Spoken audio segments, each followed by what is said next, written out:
Of Newburyport Community Preservation Committee. First thing I'd like to do is take a roll call to find out who's present. Please respond when your name is called. Jane Healy, Here. Chuck Griffin, absent. Tom O'Brien, absent. Biff Baus, I'm here. Joe Texera, Here. Jamie Gagnon, absent. Jennifer Bluestein, absent. Andrea Wheatman. Here. Okay, have a quorum, we can proceed. This is the third and final meeting where we hear from applicants for this year's docket of applications for community preservation funds.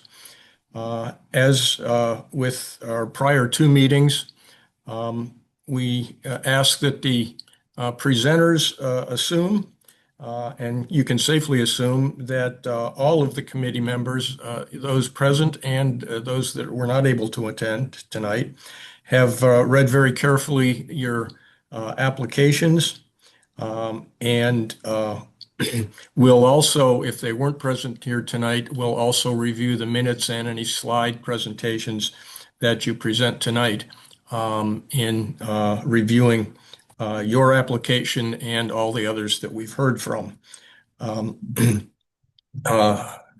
The agenda is shortened tonight because one of the applications has been withdrawn, that of the community athletic space from the River Valley Charter School. And I think we can now go directly to the presentation.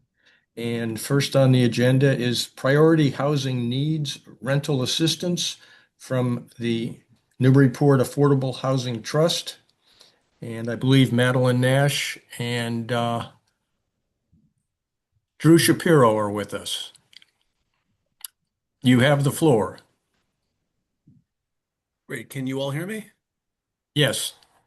Okay, thank you. This is Drew Shapiro. I'm joined by Madeline Nash, my co-chair on the Newburyport Affordable Housing Trust. This is to discuss our application for priority housing needs and rental assistance supplemental funding. Thank you for the opportunity. You can advance the slide. Caitlin, I assume you're the one advancing these? Okay, thank you. This is just an overall summary of the request. We're requesting $300,000 in CPA funding. We would like to replenish trust funds, and this comes after having allocated or appropriated about $450,000 to the Brown School redevelopment project, which I'm sure everybody is well aware of.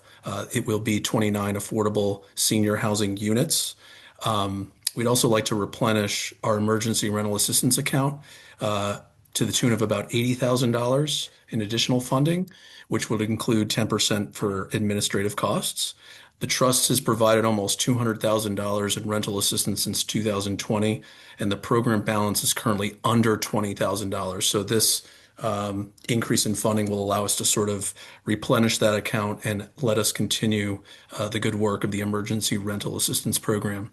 And we'd also like to use a smaller amount of funding to continue or to explore a partnership with the Merrimack Valley Planning Commission and VPC on some administrative program development tasks, such as a production of a housing report card, which would sort of summarize the status of the housing production plan and our ability to, or our efforts to comply with it or deal with some of the strategies that are outlined in there, as well as to develop flyers to spread the word about housing trust programs and condominium conversion laws for tenants and landlords.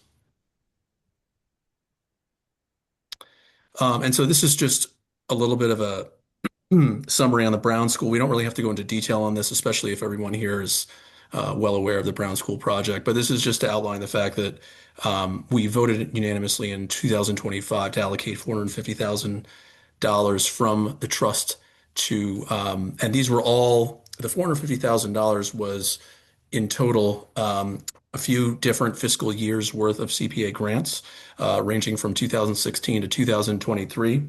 And this is going to support the redevelopment of the Brown School. And in doing so, we were able to make the project financially feasible, supporting renovation and ensuring that the project really addressed deep levels of affordability. And so the bulk of our funding request is to replenish this amount of money that we put towards this project.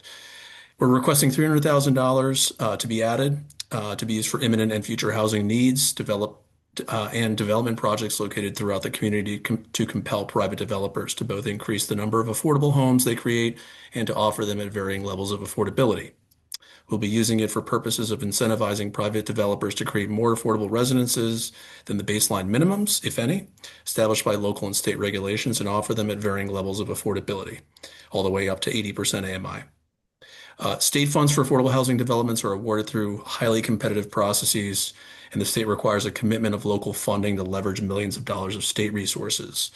So we're relying on these funds to essentially ready us in the event that there are other projects that come down the pike, and make us more nimble to be able to respond to them like we did in the case of the Brown School. Next slide, please. This is a little more about the Emergency Rental Assistance Program. It does provide short-term relief to low and moderate income individuals and families who are having a difficult time paying their rent. The city, through its Affordable Housing Trust, provides grants to financially assist qualified households with current rent payments or acquiring a new rental during a time of need. The city has partnered with the Pettingill House to administer the Newburyport Rental Assistance Program. We've provided almost $200,000 in rental assistance since 2020. 35 households have been assisted since 2022. The program balance is currently under $20,000, as I mentioned earlier, and funds from the CPA will be used to replenish this account in the amount of about $80,000 in additional funding, a portion of which will be allocated for the Pettingill House overhead. Next slide, please. And this is just a little more on the administrative programming. At right, you see an image, the Greater Boston Housing Report Card, something that they did down in the Boston area through the Boston Foundation and Boston Indicators and Boston University. And we'd like to do something similar and basically provide information about, what the current state of housing is in the area, both from a general perspective and from the perspective of affordability, and what we're doing to meet our strategies laid out in the housing production plan. And we'd also like to develop information about different programs available that the trust is sponsoring so people are aware of it. Next slide. And just to address the public benefit, obviously, I think folks are aware that housing costs are an issue in Eastern Massachusetts as a whole, but certainly up here in Newburyport as well. I have a couple of facts that were pulled out of the most recent housing production plan, noting that approximately 40% of renter households are cost burdened, meaning they spend more than 30% of their income on housing. That's a statistic specific to Newburyport, and that renter units have decreased over time. Between 2010 and 2020, there were about 300 fewer renter occupied units in the city, meaning that many rental units have come off the market and have been converted to condominiums, which is another major issue that we're hearing a lot about recently, and we're trying to think of ways we can address that. And so CPA funding will target efforts to increase and maintain Newburyport's affordable housing stock. And this is obviously a main tenet of the governing law of the Community Preservation Act. Next slide.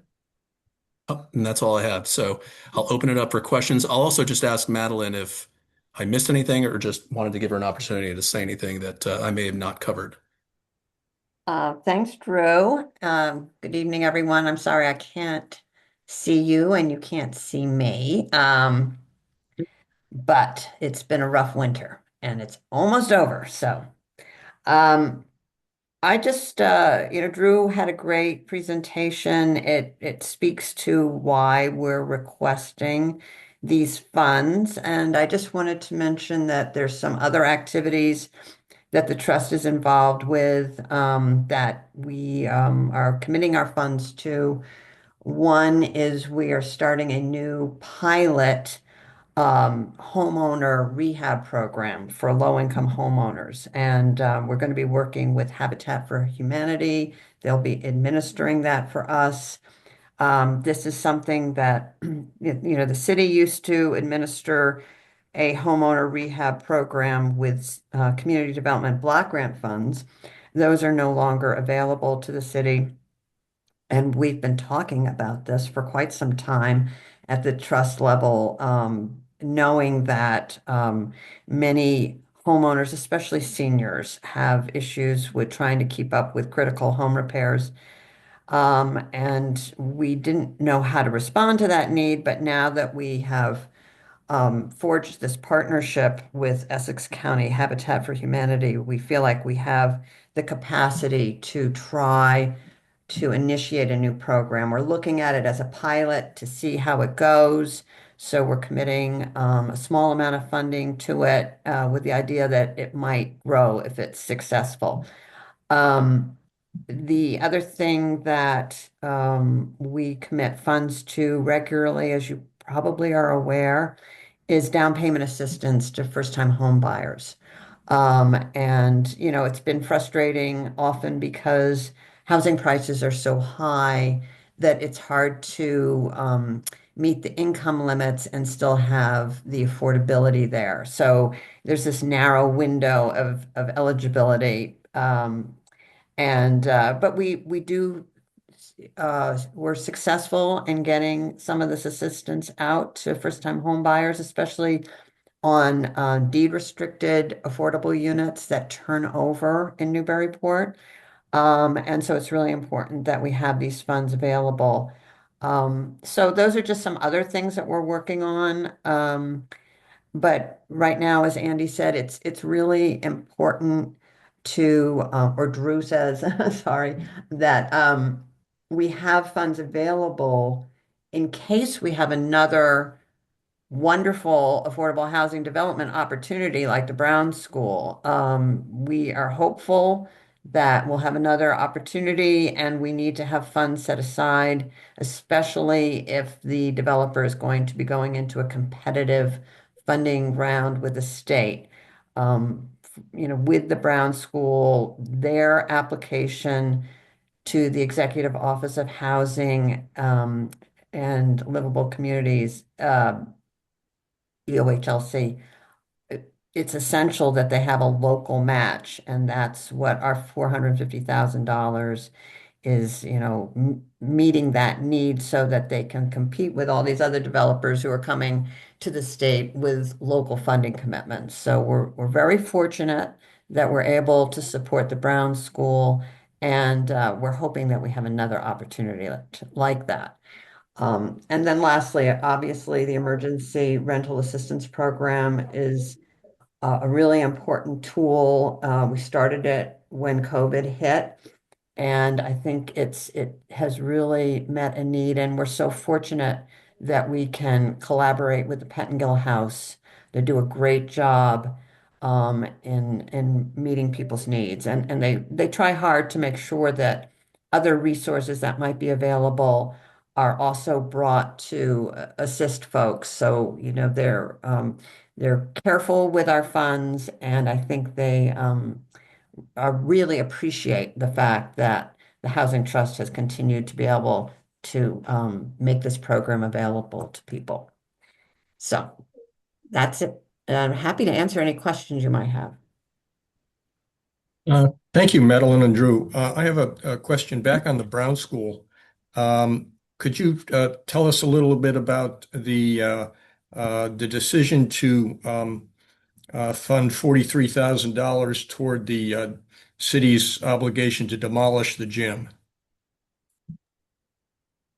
Well, I mean, I think our sense was that the city wanted to be as supportive of the developer in terms of getting the site ready. It's a very expensive project, and we responded to a request that seemed like you know, a fair and reasonable request. We want to make sure that the project is as successful as possible. And Okay. I would agree with Thank, that. thank, Oh, I'm sorry. Go ahead. Go ahead. I'm no, sorry. go ahead. Go ahead. No more to add, really. I think Madeline stated it well. Good. Well, thank you. I just, um, was uh, interested in how that came about and the pathway. And so it was a direct application from the city. Okay. Any other questions or comments from members of the committee? No? Caitlin, are there any members of the public that are raising their hands? No, we have no other members of the public in attendance. Okay, good.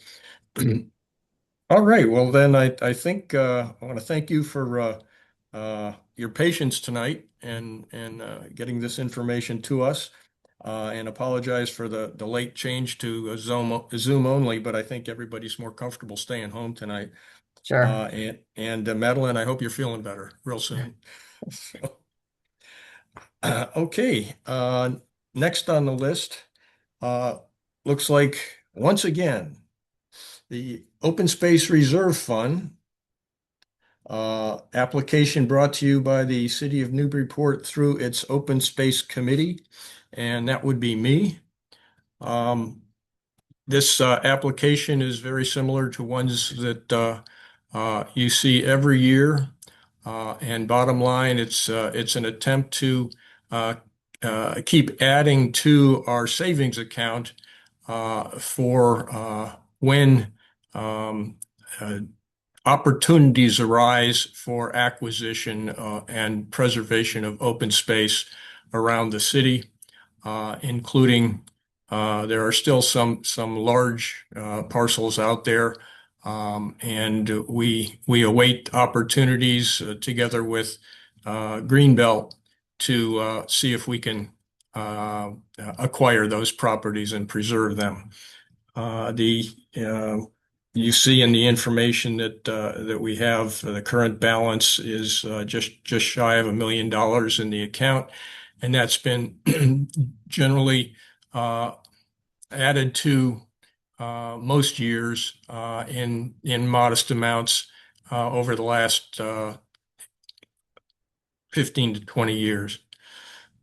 So I hope we can see clear to do it again this year and grow that account because the land isn't getting any cheaper. Are there any questions or comments from the committee? One other thing I'll add is that once again, this would be project specific in terms of having that account come out for an acquisition opportunity. So it would go from the general fund to the Open Space Reserve Fund upon recommendation by this committee and approval by City Council. Okay, no questions or comments? Mike, this is Jane. I have a quick one. Sure. I was just wondering if you know of anything that might be percolating in terms of a purchase, or you don't. Unfortunately, no, unfortunately, I do not know of anything. And that's consistent with last year as well, where I was hoping that we would have something move at least hinted at, but we still don't. Okay, thank you. Mhm. Okay. All right, moving along. We have the Brown School Outdoor Space Design Project from the City of Newburyport. Andy, are you presenting? Yeah, can you all hear me? Yes. Okay, great. Sorry, I'm used to being in the room with folks, so getting used to the audio at the moment. So just a couple of slides briefly. I'm happy to elaborate if you want, but I think it's pretty quick actually, primarily graphics. Some of you already have some background on this, so I'm obviously not covering all the ground, but I'm happy to elaborate on areas of interest that you might have. Just an aerial photograph of the Brown School. We see the original schoolhouse here and the gym. Some recent transactions and progress that's been made. You talked earlier about the Brown School. And Just mentioning, Andy, I see. your screen's not showing. I don't think you've shared your screen. My end is I can suggesting that it's coming. Is it not showing now? Or I can see I see it. the I aerial see it. picture. Yeah, I can see the. Strange. All right, it's just me then. All right, thank you. okay. No, I let me know if something's not coming through. So the original Brown School building, the schoolyard itself, and the gym. So just briefly, what's happened here to date? There's been sort of formal transactions, but in brief, the purposes of the zoning district that we have, the RFP process that we went through to select a developer partner, and the redevelopment that was mentioned earlier, the 29 units of affordable housing. This is all basically summarized on this slide, in my view, sort of the substantive pieces, which is to facilitate the affordable housing, to preserve that historic schoolhouse as part of this project, and to require a planning board review. That happens to be more of a formality here, I think, mainly because we already have a good idea of what the layout will be, and I'll show that in a second for the housing project. But to also protect and preserve the neighborhood park space, and so obviously that's why I'm here. What I've been helping to facilitate various aspects of both prior studies, but also the current project, moving forward to both do the demolition and to facilitate the affordable housing. We're helping as much as we can on the city side with those pieces. So I've been involved in various different pieces of this, but in essence, what you have here is just on that same aerial photograph looking top down, the Brown School building, the park space that was created over here on the side, and this surplus piece that is being redeveloped for the affordable housing. So I apologize. One of the subsequent graphics will be upside down because it was prepared by someone else. But so just you'll have to reorient yourself upside down. But the red part is the part that's being surplus. The portion here is the part that was already preserved, Article 97 protected park space that was broken off and defined separately here, nice and cleanly. But the issue beyond our demolition, which we're finishing right now, that'll be finished up in about a month and a half, possibly 2 months. We had a little bit of delay mainly because we ran into more asbestos than we thought. You know, it's an older building. There's no threat to the public, but it just takes us a little longer to do the protocols, and we have to dispose of the stuff separately. So it's just delaying things. So at any rate, when we're done with that project, this will be an open spot here, but this will be where the parking for the development will be. So this is the upside down graphic. You can see on that dividing line between the park space and the redevelopment piece, what's happening. Parking for the housing and this space, we have not yet defined. We've sort of conceptualized various different things, but that's what we'd like to work on actually is realistically, it's not a clear plan right now as this land is moving forward to the Parks Commission jurisdiction, you know, as we go forward. We'd like to define what the improvements are with the neighborhood, and try to bring something forward for that. We know the developer is working on the plans for review by the planning board for landscaping and things here, but obviously we should start to work on our side of this line here. And I think that's, I'll just skip over this graphic briefly unless folks want to see it. It's really just the demolition and the little addition they're putting for access to the schoolhouse here. I can go back to that if folks want, but that's a good graphic of it there, actually. But mainly because the rear yard today is just asphalt. And so our hope here is to work with the neighborhood, have some public input, work with a landscape architect who we've gotten a quote from, and to basically get neighborhood input and do a schematic design for what the improvements are, get the plans ready so they can be constructed in accordance with, you know, community input. So beyond that, I'm happy to answer any questions about different pieces, but relatively simple. I think we really would like to come up with a plan for that park space there. Okay. Thanks, Andy. Any questions or comments from the committee? Andy, do you know at this point whether we've got any preliminary idea whether it would be all passive park or some active recreation in there too? Yeah, I think there's going to be a little bit of active as well. It's not clear exactly what that dividing line might be. I think there's certainly going to be the playground component will still remain in there. I don't think we know certainly. I don't think we know certainly whether it's going to stay exactly where it is, but I think that component will probably stay in there. Generally speaking, what isn't clear, I guess, is with the rest of it. So I think there's probably be a desire to soften the landscape a bit, so to speak. But I do think there's probably going to be desire to, like, the basketball court area might still be a desirable space for folks to be able to have, smaller games here and there. So we'll have to take public input on that, and so it might be a balance of those two things together. to some degree. Mhm. It's obviously not big enough to have any kind of regulation sports or things like that. So it would probably be smaller scale things, of course. I would not expect this, perhaps to be like a pickleball court where there's a debate about noise or something. But again, I don't have any particular horse in that race. But I can imagine Yeah. if an idea like that came up, I've seen that be sensitive in tighter neighborhoods that are residential. So that may not be something that happens here as in terms of active. Okay. How about timing? What's the current planned schedule for completion of the construction and rehabilitation of the school building that would then allow actually getting on the ground and implementing whatever design we get for the parkland? Yeah, great, good question. So the gym component, essentially the demolition and clearing of that, the site prep essentially for the affordable housing project, would be completed, approximately 2 months from now. Contractor just leaving the site. It'll be, just temporarily, vacant.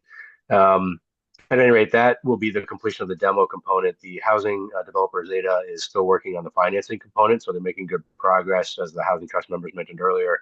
Both the city has been helpful with that, but also state resources have been making good progress in that, and there are federal tax credit, components too. So good progress has been made there. It's sort of like a 2028 type thing for sort of the, trying to get to the construction and occupancy of that building on their end. In general, between sort of that timeline, the closing date is contingent upon the confirmation of the remaining sort of financing for the project. So while some of those federal and state programs that take a little bit of time to get through, because again, this is largely a publicly financed, those programs do take some time to get through. So once that happens, we will close on the property, transfer it, and of course, they have to do a year worth of construction there, probably, right? So again, sort of a 2028 timeframe is probably what we're targeting and aiming for overall for that piece. And then of course, we try not to disturb sites and then come back and disturb it again. So we'd like to be in advance here with the design of the park and what our improvements are, knowing how we're handling it, so that we can time the work and not redo things or damage things on either side of the line as things are happening. And one thing I should note is that we do have to maintain some level of fire department access over here. So this wouldn't be, we would not be planting a whole bunch of trees, for instance, here. Just by example, that's a basic constraint for the building access for the fire. But generally speaking, otherwise it's largely going to be with community and neighborhood input on that front. But we'd like to time it so that at least the plans are shovel ready, so that we can, in fact, time it well with the construction. So, I think primarily because this neighborhood has been waiting for quite a while for this particular property be renovated and cleaned up, so to speak. And I think, knowing that there's another year or two in there before they see that, after the demolition of the building, I'm sure they'll be anxious to have the park space, renovated. So, my suggestion in bringing forward this application this season was to try to get ahead of that and one, be prepared for it, but two, also, I think, frankly, it gives something for the neighborhood to focus on, which is what is the next step? And the next step is that the neighborhood needs to give us input on that park space because it's their park space. So, the sooner we get the input on it, the sooner we can line up what's the cost going to be, what's the budget, when is the precise timing of the construction going to be. We'll want to coordinate on that line where the construction's happening, because sometimes equipment needs to maneuver around. So we'll work together with the developer on that piece.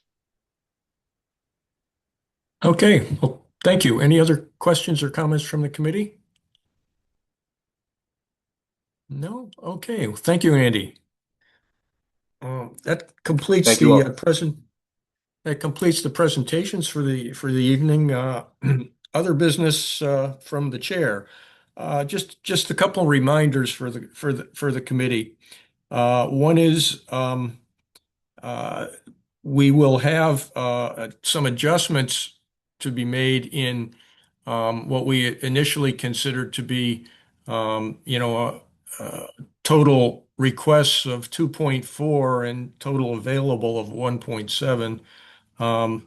And it looks to me like I did some quick math with the two withdrawals. The first one being Cushing House at 213,000 and the River Valley Charter School at 450,000. It looks to me like we've got balance of the requests that have not yet been sent to City Council, and the City Council did approve the two projects that we sent over to them on an expedited basis. So the balance of the requests look like about 316,000 in excess of what we have available. So that's what we're going to be wrestling with on the 19th when we do our deliberations. The state match, we just got word where they, as of last fall, they were telling us to plan for 15%. They upped that a little bit. It's now 15.5%. So don't feel rich, but at least it's going in the right direction. I had asked that everybody in your final review of the applications before we do our deliberations, double check the applications online for updated information, especially with regard to the Belleville Church project. We had requested some additional information from them, and they have provided it, and it is posted. And also for any additional letters of support, and particularly with regard to the MAL project, the bond. Several emails have been received, and they have been put in the file as well. I received a letter from the mayor's office indicating priorities that the mayor wishes us to be aware of in terms of the city projects. It's dated February 11th, and the planning office also has it. If you have not gotten a copy of it, please ask Caitlin to get your one so that can inform how you think about the priorities of the various city applications we have this year. Is there anything else any of the other committee members have that questions or comments? Okay, we have let's see. I believe we in terms of minutes that were approved, I believe we looked at the January 25 minutes, but some adjustments and amendments were made. So we have a revised copy of that January 25th minutes. We also have February 5. So I will take a motion to approve February 5. Anybody? I'll make that Motion motion. to approve. Oh. Two Okay. people. Two people jumped all over. I'll second. Great. I'll second. Okay. Any questions or comments? This is Jane, and boy, I'm being being late. And then I did have some comments on the February 5th, just on a point that I was making with the firehouse application. I don't have them in front of me though, and I'm feeling very bad about that. But it felt like it didn't capture what the discussion was, and normally I would let it go, but because it was pretty much the opposite, I was a little Okay. concerned. Yeah. But Well- Mike, what do you want to do? I can look through my email right now. No. I think what we should do is for the time being, let's push this off to our deliberations meeting on the 19th. Okay. And you can get that information together and get it to Rachel if necessary. Okay, I'll do that. I apologize. Thank you. Oh, no, we need them as accurate as possible. Okay, any other, is everybody okay with that? Raise your hand if Yep. you're not. Yeah, okay. So I don't have anything else in the way of new business or anything from Andy. Anything else? No, thank you, unless you have any questions. Okay. No. Just to let everybody know that the two accelerated projects went very smoothly through committee and city council. And that I hope that's an indication of the significant credibility that this committee has with city council. So, um, nothing else on the agenda, nothing else to discuss. I'll entertain a motion to adjourn. Motion to adjourn. Anybody want to go home? Okay, Second. that's a motion. There's a second. All in favor? Yay. Aye. Aye. All right. Thank you all for Aye. joining us, and we'll see you on the 19th. Thank you. Okay, Good night. thank you.